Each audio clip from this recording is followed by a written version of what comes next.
Wouters from Tech.eu, and welcome to the Wolf Summit Scaleup stage. We have a really nice interview lined up for you. Another one of these fireside chats that we've been hosting for the afternoon now. I'm very pleased to be joined here today by Varga Moyet. I'm really sorry. He's the Chief Strategy Officer at UiPath, a company I'm sure most of you tuning in know already. But Varga, thank you so much for taking the time, and maybe you can give a little bit of an introduction on yourself and the company. Robin, thank you so much for having me. Yes, I think UiPath, for those who've been living under a rock, it's a company that was founded and still has a very large presence in Romania.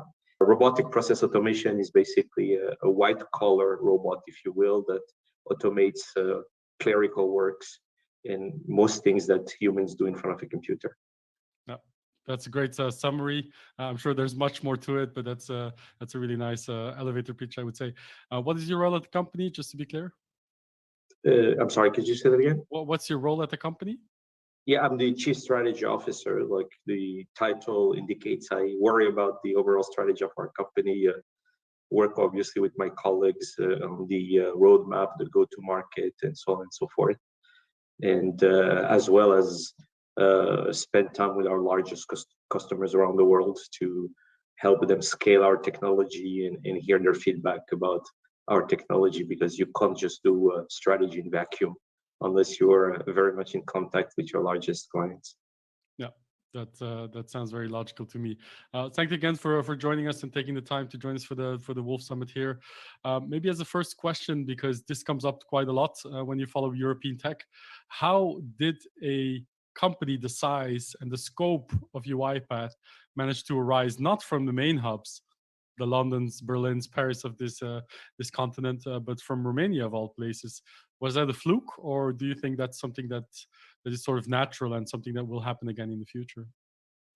Well, first of all, I would like to bring to your attention that the most successful global European companies have not emerged by the main hubs, if you think about it. In fact, TransferWise is a Baltic company, Spotify is a Swedish company, LogMeIn is a Hungarian or Czech, if I'm not mistaken. So with all due respect, the main hubs is actually the smaller countries that produce the largest global leaders. And there's in fact a reason to it. Because when you're from a small country, any market outside of your home market is a larger market than your home market. So you project yourself globally much faster than, let's say, if you were a French, German, or British company, where you have a tendency to believe that your home market can still sustain you for a while. So is it a fluke? Yes, in every success, there is a part left to chance, and we have to be humble about it. But it is also the product of a very deliberate strategy of our part. You know, we knew what we were doing. There is a reason why we became a global leader, in addition to luck, obviously. There's always a part that luck plays in every human endeavor. Yeah. I'm also of the belief, I travel quite a lot and I visited lots of innovation ecosystems around the world. I am of the belief that great companies can't come from anywhere. Great entrepreneurs can actually be born anywhere. But I do have a bit of an issue when people say you can scale companies from anywhere. And I mean, it's also a testament to the fact that UiPath is now headquartered in the US, that they have multiple offices, of course, across the world. I do think that in certain smaller ecosystems around the world, it's still relatively hard to scale, simply because there is a limit to the capital, the talent that you have available locally. What are your thoughts on this? I'm a bit more optimistic than you, Robin. I would say what your point of view would have been definitely true, I would say, even 6 to 10 years ago. But things have changed and are changing at an incredible pace. I'll just give you a statistic just to show you how fast it is changing. In 2013, when the term unicorn was coined, unicorns were born only in 4 locations around the world. Yeah, fast forward in 2019, just a short 6 years later, we actually have unicorns that have been born in 84 locations around the world. I mean, obviously that's just one statistic, but that it speaks volume to actually the diversity of companies that can scale. Unicorns are, you can say, scaled companies. from many more locations than they used to be. Of course, Silicon Valley in the US have the lion's share, and now China as well. But there is a difference between being born somewhere and being able to scale from somewhere and necessarily only stay in that somewhere, which is, it's a different, you know, as you mentioned, we have also moved our headquarters to New York. But I would say that today, all the ingredients are in place for people being capable of scaling a company or beginning to scale a company from literally anywhere, you know, with some exception, almost anywhere in the world. And there are rational reasons for it. It's not just because I say so. Yeah. No, but we see that as well in the data. And of course, the pandemic probably plays a role here as well. More remote hiring, more distributed workforces, which I think is an acceleration that will continue. It's not like a temporary trend. Have you seen that effect also in the sector that UiPath is in, or within the company itself? I do believe that the pandemic will play a role that will stay, in the sense that people will realize that talent does not need all to be necessarily sitting in the same physical location. It would also play a role, and I hope that also from a customer's perspective, that customers also will feel comfortable having even a sales pitch or a thing with somebody who's not sitting physically in their offices. So I'm hoping that these two new trends that the pandemic accelerates stays with us. As far as we're concerned, we were already, by the time the pandemic hit us, we were already a very widely network distributed company. We are a network organization. What I'm trying to say by that, even though our headquarters is based in New York, actually only 2 of our executives live in New York. The executive team is spread around a multiple location. I'm myself based still in Bucharest. Our chief people officer is in Bucharest. Our CFO is in New York. Our chief counsel is in New York, but our executive vice president or CRO is in Seattle. Head of product is in Seattle. We have 4 R&D centers, one in Seattle, one in Bucharest, one in Bangalore, and also one in the Netherlands. So we already had this networked way of working. The pandemic helped us also from a business standpoint. In fact, it made our product more relevant. So at the beginning of the pandemic, we were a bit worried that the sales can slow, but in fact, it did not happen. If anything, it actually continued to grow at a very healthy pace. Yeah, I mean, you can even say that tech is having quite a large momentum, with the exception of certain fields, but everything related to edtech, enterprise software, productivity software, video conferencing, it's all booming quite a lot. E-commerce, of course, as well. Is that something that you think is a trend that is going to continue at this pace? Or do you think post-pandemic we'll see sort of a balancing out or a slowdown in tech adoption again? I think one thing to, first of all, to remark is that it is not the pandemic that created this tech surge. What the pandemic did, and we have to stay also modest, is that it did accelerate some fundamental trends that were there. It probably compressed in couple of months things that might have taken maybe couple of years.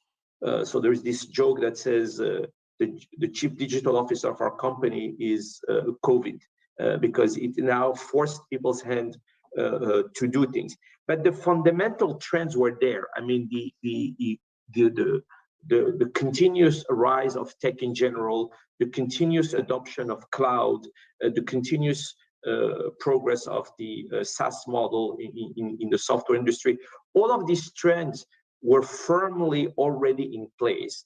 What the pandemic did, it gave it a bit of an accelerator, and I believe it also was, for some organization, the tipping point. So if the tipping point has been passed, I see no reason for it to decelerate.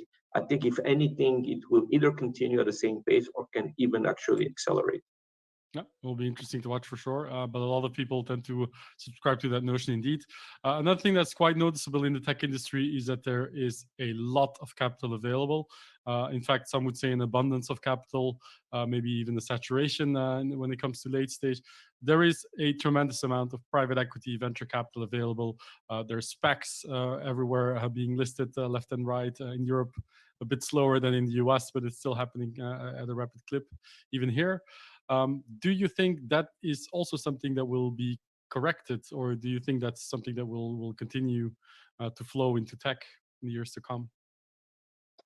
I mean, history tells us that capital flows always get eventually corrected, right? I'm from the generation who lived the .com boom and bust. But I want also to notice something, and I was looking at the chart before. In fact, we have a beginning of a perhaps of a bubble, but the bubble is way smaller in terms of comparison of what we had at the height of the .com. If you look at the multiples versus even revenue, even let's just not even talk profit about that, we're still way below the peak of where the bubble burst at the .com era. So will some of the SPAC misuse their fund? Sure. Will there be some painful stories? Most certainly. But are we already at the peak of the bubble? First of all, nobody knows. But if I were just to use that .com as a benchmark, I would say we still have a way to go. Yeah. And of course, UiPath itself has raised quite a lot of capital. I think the last valuation was around $35 billion, if I'm not mistaken. How long can you keep this going until you have to sort of go public or look for another way of exit, whether it's a SPAC or an acquisition? Or well, I think we have already. There is no secret. We have already told that our intention of going public. So we will do so in due time, yeah. And in the near future. That would be quite a logical step to take. Just to go back to Romania a little bit, because that's where the origins of the company are. How much of a catalyst is a company like UiPath for the rest of the ecosystem? Is it spawning, lots of other startups? Is it driving investors to look at Romania more seriously, for example? Do you think that has? I'm sure it has a positive effect, but in the short term, do you think it will really catalyze Romania as an innovation ecosystem for the future? Well, obviously, I hope so. I think the first impact that it has, and which is not to be minimized, it's a psychological impact. It's the same way when Simona Halep, which is, as you know, a champion in tennis, was Romanian, becomes a Romanian #1 tennis player in the world. Hundreds, if not thousands, of little girls take up playing tennis.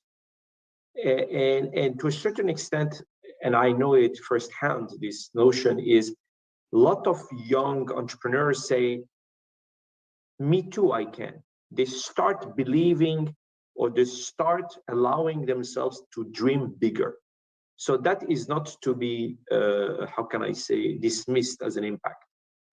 Obviously, in addition to that specific impact, we have created, perhaps you've heard about it, the Automation Awards, which is not only for Romania, but the entire CEE region, where we recognize now for 2 years in a row, and we're going to have the Automation Award again this year, where we recognize, one help company in the startup and in the scale-up category. Not only do we give a cash prize, but we also actually help these companies enter the UiPath ecosystem, and we help them, by presenting directly to our clients and pushing them and giving them advice.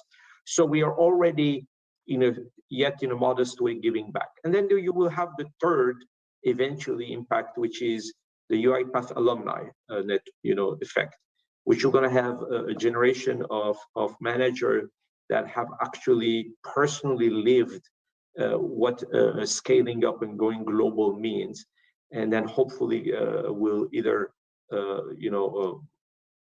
feel both financially and by their know-how to help the next generation of startup or actually launch their own startups. And then fourth, I guess, it's true. We also see interest from startups and organizations.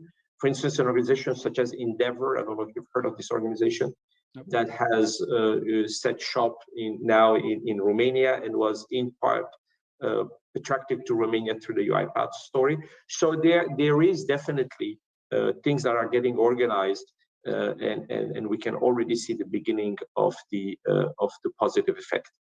But I also think it is beyond just Romania. I think the entire Eastern European, as we call it, growing Europe, is benefiting and becoming on the radar screen of international networks, and as well as VCs.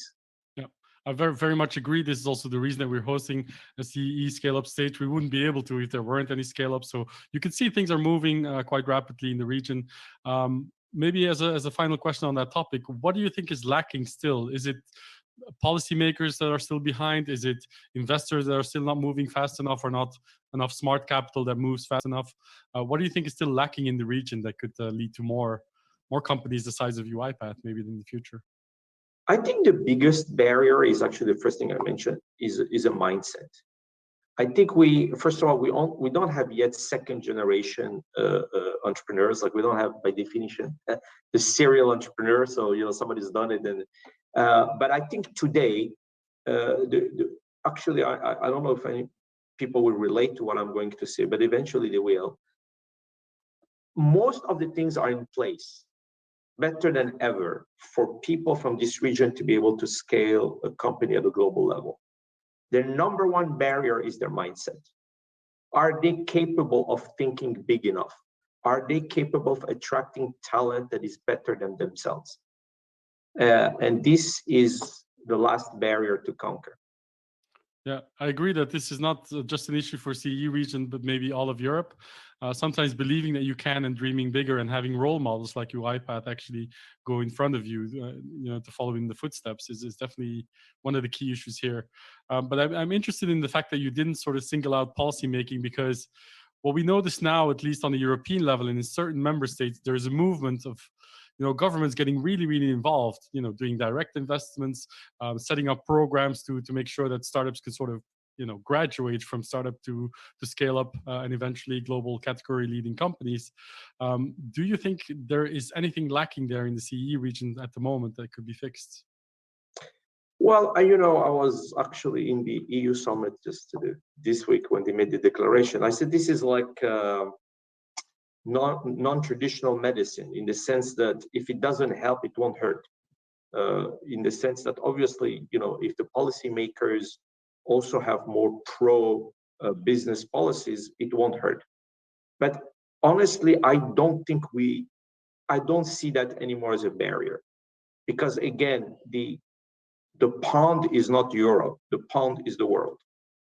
And whether Europe gets it together, it's better.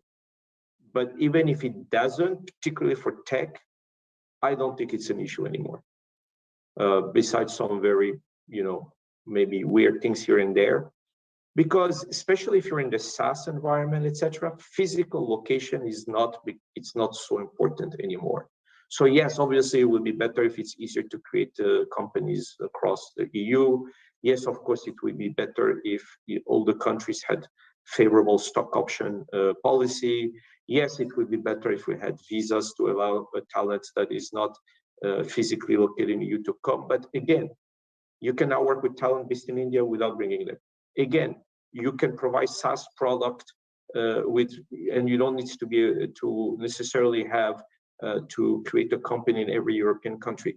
Again, you don't only want to sell in Europe anyway. So as much as I believe that there are things that can be done to the policy, but I will not hold my breath for that to be the reason for this region and for entrepreneurs to rise to global success. Yeah, I think that's an incredibly good point to end on.